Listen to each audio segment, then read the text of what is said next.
बॉलीवुड, जहाँ सपने बनते भी हैं और बिखरते भी, जहाँ चमकते सितारे आसमान की बुलंदियों तक पहुँचते हैं, लेकिन कभी कभी वही सितारे अंधेरों में भी खो जाते हैं। हम सब इस बात से बहुत अच्छे से वाकिफ हैं कि इस चमकती दुनिया की रोशनी इतनी तेज है कि असली चेहरे इस जगमगाहट के पीछे छुप जाते हैं।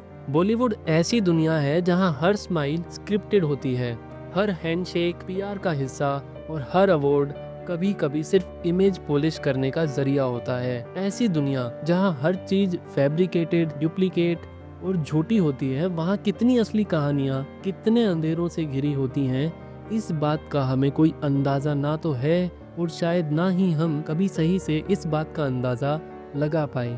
आज की कहानी भी बॉलीवुड के इसी दुनिया के एक ऐसे ही सुपरस्टार की है जिसका असली सच सिर्फ स्क्रीन के पीछे नहीं छुपा था, बल्कि कोर्ट तक भी आया और उनका यही सच बाद में लोगों के पास कई सवालों के रूप में रह गया।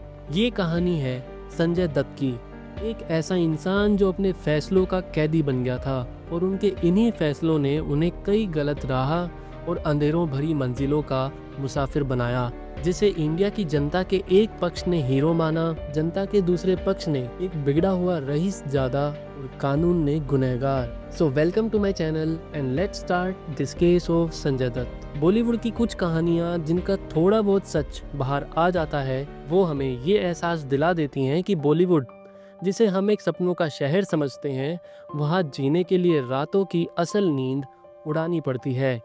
और इस चमकती हुई दुनिया में असल में जीवन सिर्फ धुएं और कोहरे से भर जाता है, जिसमें सच दिखाई नहीं देता।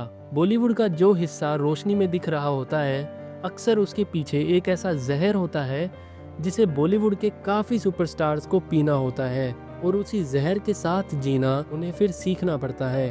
और ये जहर होता है काफ़ी बार ड्रग्स भरी लाइफ, तो काफ़ी बार बॉलीवुड की गैंग्स, कई बार ब्लैक मनी और मनी लॉन्ड्रिंग, तो कई बार अंडरवर्ल्ड से कनेक्शंस। और संजय दत्त भी इन्हीं चीज़ों के जहर का शिकार हुए थे। चाहे वजह कुछ भी रही हो, मगर सत्य यही है, एक ड्रग एडिक्ट भी रहे हैं और उनके कनेक्शंस अंडरवर्ल्ड से भी रहे हैं। और बॉलीवुड के इन्हीं सुपरस्टार्स के हम में से कई लोग सिर्फ फैंस ना रह के उनके भक्त बन जाते हैं। ये बात आप लोग भी जानते हो कि इन सुपरस्टार्स को, जिनका जीवन मूवीज में भी एक्टिंग से भरा हुआ होता है और रियल लाइफ के उस हिस्से में भी जहां कैमरा इन पर होता है, इन सुपरस्टार्स को लोग सिर्फ एक एक्टर नहीं, भगवान मान बैठते हैं। फैन सिर्फ वही देखते हैं जो उन्हें दिखाया जाता है। उनके लिए एक्टर सिर्फ एक रोल नहीं, एक भगवान होता है। उनकी एक स्माइल, एक लाइन डायलॉग, एक रील, सब कुछ डिवाइन लगता है। और जब उनका यही भगवान कोई गलती करता है, तो हम या तो उनकी गलती को इग्नोर करते हैं या उनका पक्ष लेते हैं, चाहे सबूत कुछ भी कह रहे हो। जैसे सलमान खान का फुटपाथ केस, जिसमें बेशक एक आदमी की जान क्यों ना चली गई हो, लेकिन आज लोगों के लिए और इंटरनेट के लिए वो केस एक मीम मटेरियल बनकर रह गया है। सवाल उठता है कि क्या सेलिब्रिटी स्टेटस कानून से बड़ा हो गया है? संजय दत्त का जन्म 29 जुलाई 1959 को एक फिल्मी खानदान में हुआ। फादर सुनील दत्त एक एडमायर्ड एक्टर और पॉलिटिशियन थे और उनकी मां नरगिस बॉलीवुड की timeless beauty queen. Sanjay Dutt के इस फैमिली में पैदा होने का जहां एक मतलब ये था कि उन्हें बॉलीवुड की मूवीज में एंट्री के लिए ज्यादा स्ट्रगल नहीं करना पड़ेगा, वहीं इसका एक मतलब ये भी था कि संजय दत्त बॉलीवुड के उन्हीं अंधेरों में जिएंगे जो बॉलीवुड को बॉलीवुड बनाते हैं। बड़े होते हुए जब सब कुछ परफेक्ट दिख रहा था, तभी संजय दत्त को एक बहुत बड़ा इमोशनल झटका लगता है जब उनकी मां नरगिस जी की कैंसर से मौत हो जाती है। और यही मोमेंट वो कदम बनता है जो संजय की जिंदगी की चमक, खुशी और सुकून को धुएं, दुख और बेचैनी से भर देता है। यहीं से संजय का जीवन अंधेरों से घिरना चालू हो जाता है। वो पहली फिल्म रॉकी की शूटिंग कर रहे थे, पर उनकी माँ का साथ अब उनके साथ नहीं था, जिसकी कमी उन्हें हर पल खलने लगी थी। यही खालीपन, स्पॉटलाइट का प्रेशर और सक्सेस का भार, सब कुछ मिलकर उन्हें इमोशनल ब्रेकडाउन की तरफ ले गया। और उस टूटे हुए मन को संभालने के लिए संजय ने ड्रग्स का सहारा लिया। और ड्रग्स का यही सहारा कब उनका जीवन सिर्फ ड्रग्स ही ड्रग्स से भर देता है, इसका अंदाज़ा संजय को भी नहीं लगा। उन्होंने कुछ इंटरव्यूज़ में ये बात कही भी है कि एक वक्त था जब उन्हें ये तक याद नहीं रहता था कि वो नशे में क्या ले रहे हैं। उनकी इस बिगड़ती हालत को देख फैमिली ने उन्हें रिहैब भेजा और वहाँ से उन्होंने नए जीवन की शुरुआत की, जहाँ उनके जीवन के अंधेरे खत्म हो सकें। लेकिन कहते हैं ना कि गहरी चोट का दर्द बेशक खत्म हो जाए, मगर उस चोट के दाग कभी पूरी तरह नहीं धुलते। संजय दत्त के जीवन में वो दाग बस ढक जाते थे, लेकिन कहानी कभी खत्म नहीं होती थी। ड्रग्स के बाद एक और अंधेरा उनका इंतजार कर रहा था। उन्होंने अपना जीवन नॉर्मल तरीके से जीना चालू ही किया था कि मुंबई में कुछ ऐसा होता है जिससे पूरा देश सहम उठा था।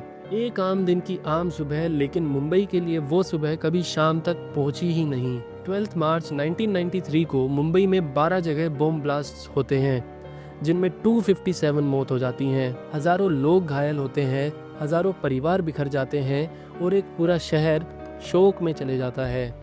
Bombay stock exchange, plaza cinema, Zaveri Bazaar, सब कुछ खून से लाल हो गया था। धमाकों के बाद सारी जांच एजेंसीज हमलों की जांच में लग जाती हैं। काफ़ी सारे खुलासे होते हैं, काफ़ी सारी साजिशों की परतें खुलती हैं, और जैसे जैसे इन्वेस्टिगेशन बढ़ती है, इन्वेस्टिगेशन में एक ऐसा नाम सामने आता है जिससे पूरा देश शोक में था, और वो नाम था संजय दत्त का। सीबीआई ने जांच रिपोर्ट के बाद बताया कि संजय दत्त ने अनीस इब्राहिम और समीर हिंगोरा जैसे डी कंपनी के लोगों से कांटेक्ट बनाया था, और ना केवल कांटेक्ट बनाया था बल्कि उन्होंने 3 AK-56 राइफल्स, 16 ग्रेनेड्स और 750 राउंड्स इल्लीगली अपने पास रख भी लिए थे। और इन्वेस्टिगेशन के ही टाइम एक AK-56 उनके घर में भी मिली थी। ये एक ऐसा सच सामने आया था जिससे हर कोई कंफ्यूज्ड और शोक में था। हर कोई सिर्फ यही जानना चाहता था कि ऐसा कैसे हो सकता है। जब जांच एजेंसियों ने संजय से पूछताछ करी तो संजय ने शुरू में ये एक्सेप्ट किया कि उन्होंने ये सारे हथियार अपनी सिक्योरिटी के लिए लिए थे, पर कोर्ट में उनका कहना था कि उनका ये कन्फेशन ज़बरदस्ती लिया गया था। ये मुद्दा सिर्फ उनकी गलती का नहीं था, ये पूरी बॉलीवुड पर सवाल था कि अगर संजय दत्त जैसे सुपरस्टार का नाम ब्लास्ट से जुड़ा हो सकता है तो और कितने गहरे राज होंगे जो बॉलीवुड अपने अंदर समाये हुए हैं। संजय का ये सच सामने आने के बाद उन पर टाडा के तहत चार्जेस लगे, जो इंडिया का सबसे स्ट्रिक्ट एंटी टेरर लॉ है। इसके बाद संजय 1993 में अरेस्ट हुए और 18 महीने तक आर्थर रोड जेल में रहे, और फिर काफ़ी बार बेल, काफ़ी सारे ट्रायल्स और हर दिन की काफ़ी सारी हेडलाइंस ही जैसे उनका जीवन बन गया था। इन सब पर पब्लिक का रिएक्शन भी नोट करने वाली चीज़ थी। कुछ लोगों का मानना ये था कि he is just a victim, सिर्फ गलत लोगों से दोस्ती की, तो वहीं कुछ लोगों का ये मानना था कि संजय दत्त अपने एक्टर होने की वजह से सच से बच गए हैं और सच्चाई कुछ और ही थी और संजय को सज़ा मिलनी चाहिए। ट्रायल के दौरान भी संजय ने कई बड़ी फिल्म्स कंप्लीट की। 1999 में आई फिल्म वास्तव, जिसमें उन्होंने एक अंडरवर्ल्ड डॉन का रोल निभाया, उनकी करियर डिफाइनिंग फिल्म साबित हुई। इसके बाद आए कांटे, मुन्ना भाई MBBS और लगे रहो मुन्ना भाई। इन सब ने संजय को एक वर्सेटाइल और दिल से प्यारा एक्टर बना दिया, जिसका पर्सनल पास्ट लोग भूलना चाहते थे। संजय की इन्हीं कुछ मूवीज ने बॉलीवुड में काफ़ी अच्छा परफॉर्म भी किया और लोगों ने उन्हें अपने दिल में जगह भी दी, ये जानते हुए भी कि उन पर कितने संगीन इल्जाम लगे हुए हैं। पर फिर आता है साल 2013, जब सुप्रीम कोर्ट ने उनको 5 साल की जेल की सज़ा सुनाई। इस सज़ा के बाद उन्हें येरवाड़ा जेल भेजा गया, जहां उन्होंने पेपर बैग्स बनाए, कारपेंट्री की और गार्डनिंग भी करी, जैसा कि आम मुजरिम करते हैं। एक वक्त था जब उनका नाम मल्टीप्लेक्सेस के पोस्टर्स पर होता था और अब वही नाम जेल के अटेंडेंस रजिस्टर में लिखा जाता था। 2016 तक उन्होंने अपनी सज़ा पूरी कर ली और 25 फरवरी 2016 को वो जेल से रिलीज़ हुए। उनके रिलीज़ ने मीडिया और पब्लिक में काफ़ी शोर मचाया। जेल के दौरान संजय ने अपने कंडक्ट को सुधारा था, जिस वजह से उन्हें टाइम से पहले रिलीज मिल गया। ये उनके फैंस और पब्लिक के लिए एक नई शुरुआत थी, जिसमें वो अपनी ज़िंदगी दोबारा से सेट करना चाहते थे। उनकी रिलीज़ के बाद इंडस्ट्री ने उनका खुला स्वागत किया और संजय ने अपने करियर को दोबारा से रिवाइव करने की पूरी कोशिश की। जेल से रिलीज़ होने के बाद उन्होंने अपनी autobiography Sanjay Dutt the crazy untold story of Bollywood's bad boy release की, जिसमें उन्होंने अपनी ज़िंदगी के अंधेरे और रोशन पहलू दोनों को ऑनेस्टली शेयर किया। इसी ऑटोबायोग्राफी में उनका एक कोट भी था जो कि काफ़ी स्ट्रॉन्ग था और वो पॉपुलर भी हुआ, जिसमें उन्होंने कहा था कि जेल ने मुझे सेलिब्रिटी से इंसान बनाया है। 2018 में उनकी लाइफ पर एक बायोपिक भी बनी, संजू, जिसमें रणबीर कपूर ने उनका रोल निभाया। ये फिल्म सिर्फ एक एंटरटेनर नहीं थी, बल्कि एक इमोशनल जर्नी थी जो पब्लिक को संजय के स्ट्रगल्स, फेलियर्स और रिडेम्पशन से मिलवाती है। फिल्म ने क्रिटिक्स और ऑडियंसेस दोनों से खूब तारीफ बटोरी और बॉक्स ऑफिस पर भी काफी अच्छा परफॉर्म किया। पर कुछ सवाल हर पल उठते रहते हैं कि क्या ये सच दिखाया गया है या सिर्फ एक सिनेमैटिक वॉश है संजय के रियल लाइफ कैरेक्टर का। क्या संजय दत्त को सेकंड चांस इसलिए मिला क्योंकि वो संजय दत्त थे? अगर ये सब कुछ किसी आम आदमी ने किया होता तो क्या उसे भी इतनी एम्पैथी मिलती? क्या हमारा जस्टिस सिस्टम वाकई में कोई अमीर गरीब छोटा बड़ा नहीं देखता है, या शोहरत और पावर इंसाफ के तराजू में हमेशा ज्यादा भारी पड़ती है? हालांकि इन सवालों के सच्चे जवाब सिर्फ संजय दत्त ही दे सकते हैं, और अगर जो उन्होंने बताया वही सच था तो फिर तो हमें ही हमारे मन के इन सवालों को शांत करना पड़ेगा। मगर बात यही है कि जो सच संजय ने बताया वही सच है, इस बात की पुष्टि करे कौन? और जो सिस्टम इस बात की पुष्टि करे उस पर भरोसा करे कौन? संजय दत्त की कहानी एक फिल्म की तरह है। उसमें ड्रामा भी है, खुशी भी है, दर्द भी है, जख्म भी है, तारीफें भी हैं तो सज़ा भी है।